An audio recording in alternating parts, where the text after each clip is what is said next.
I'm going viral on Twitter. Your old buddy Josh. I've only been on Twitter for about 3 weeks, and yet I got a post. I don't know what would be considered viral or not, but I was reading some clown had posted about men being all bad. She had written something. In the 1990s, a man smiled at me, but when I was getting gas in my car, it made me feel scared. And all these women, started, well, let me tell you about my man. This guy, he opened the door for me. It's like, he scared me. All these women, I said, well, let me tell you what happened to me in the 1990s. I got arrested. I got falsely accused of assault and battery. I didn't say assault and battery. I said, I got falsely accused. Got arrested. I spent the night in jail. 4 months after spending thousands of dollars having to defend myself. The lady who accused me just didn't bother showing up. And somehow nothing happened to her. But did I get my money back? Nope. Did I get my time back? Nope. And I said, well, what happens next? And my lawyer's like, nothing. I said, what? He goes, you can sue her, but she didn't have any money because she was a law student, so most law students don't have any money. I was like, can I sue her parents? Some? I mean, what this? He goes, no, man, you can't sue anything. You can't get any money if she didn't have any money. And he goes, it's going to cost you a lot of money to do it, and you're probably not going to win because even if you did win, you're not going to win much. I said, this is crazy. She just got to walk away. And I've shared this story before, how I used to be a manager in a bar, a big bar in Arlington, Virginia.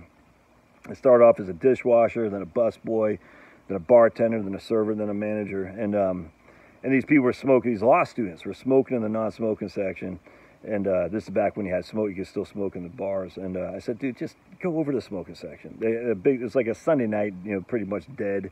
And we had this huge cavernous room. It used to be an old auto dealer in Arlington. We had this huge place, and it's just like them. They're like, well, no one else is here. I said, well, there's a couple people back there. I mean, you just can't smoke. Either way, it's against the law. You can't smoke. I mean, you're law students. You should know this. They must have had, 15 freaking pitchers of beer and stuff, and they were getting louder and smoking more, throwing the butts on the ground. I said, look, I'm going to have to ask you guys to leave. You can't smoke in here. Just go right there. It's literally 10 feet away. So I started pulling their beers off. This is probably the third time I told them. They wouldn't do it. So I pulled the beers off, and the one girl jumped at me and like pushed me against the wall. It's like poking me in the chest, like, we're law students. You can't do this to us. We're law students, blah, blah, blah, blah. And I said, lady, just walk away, just go, leave. And she goes, blah, blah, blah, blah, blah. Anyway, and so finally they left. I said, like, if you don't leave, I'm going to call the cops. You can't be here. You're smoking. You're doing everything. And they didn't pay their tab or anything like that. I was like, man, they're such scumbags. Anyway, about an hour later or so, the cops come down. And they arrest me.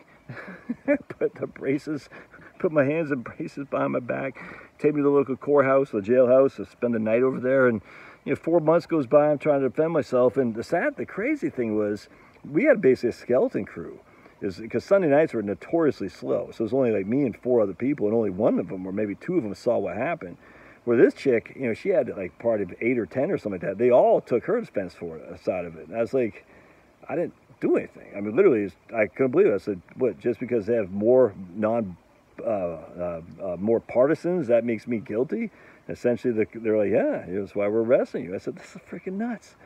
And then thankfully, way back in the back of the bar, really dark, as a guy and his wife or a girlfriend or something like that, and they saw what happened, and they left a card when I was sitting in the jail. They said, hey, they gave it to one of the staff. They said, give this to Josh. If he needs us to testify on his behalf, we're happy to do so, because we saw the whole thing.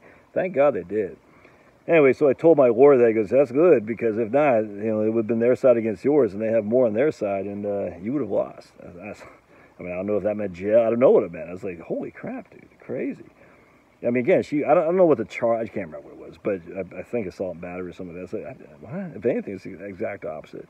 But because she's a woman, the courts, all you got to do is go into a court office, man, do something. Everyone, and all, then on Twitter, so I post that comment, got 120,000 views, and all these people, I still got a bunch of people liking it too, don't get me wrong.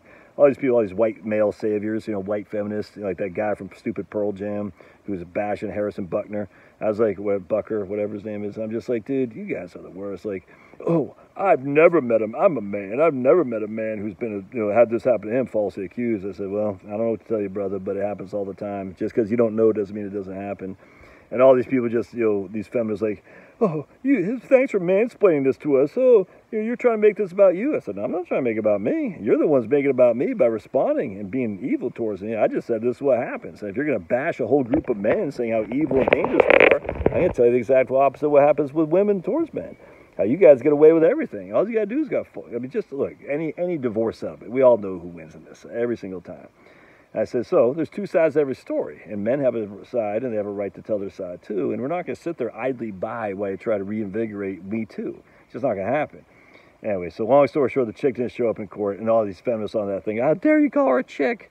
I said, I knew these guys could be. I called her a chick deliberately to get these people riled up. It's like, wait. So I have to be polite against the lady who falsely accused me? I have to use nice names against the lady who falsely accused me? I don't think so there, sister. I'm going to call her what? I can call her scumbag, piece of crap. I can call her anything. But I don't think I have to be polite in addressing the lady who falsely accused. That's just a fact. And that's why I always say, like, I used to be very, a conservative, what they used to say is a conservative is a liberal who's been mugged. A libertarian is a conservative who's been falsely accused. And that's where I've come against the death penalty, because I don't trust the competence of our court system to actually adjudicate, whatever it is, the law to make it fair. I don't think so at all. It's mob rule. Whoever's got the biggest mouth, whoever's got the biggest mouthpieces, whatever it is, they will win more often than not. And regardless of guilt, regardless of innocence, it's a mob. I mean, just like a Duke or Cross. Those guys ultimately got off, but they want blood from those guys, man. They want blood, and thankfully they had money to defend themselves. But anyway, so I got 120, probably 100. Let's see. The last time I checked was 120. Like literally, since I started this video, I had 120,000 views. And again, I just posted last night. I thought it'd be. Oops, 1 second. I thought it'd be like I knew when I went to bed. I said, I bet this is going to rile a lot of people up. And sure enough, it did. I thought it'd be the next Justine. Remember that Justine lady who was like gone on an airplane from England or something like that and went to Africa? By the time she posted something snarky about Africans, by the time she got off the airplane, she was being, I got another 1,000 views since I just posted this. Since I started doing this, by the time she got off the airplane, she'd been canceled for saying something bad about Africans. I was like, oh my goodness. But the nice thing about working for yourself is they can Justine you all day long. It doesn't matter, you know what I'm saying? Because there's still a number of people who agree with me, who've been through this, and they don't want to see injustice being done to men or women, by the way. It's just fun. All right, so I am viral on Twitter, so you should follow me there. ScanlanJosh on Twitter.com.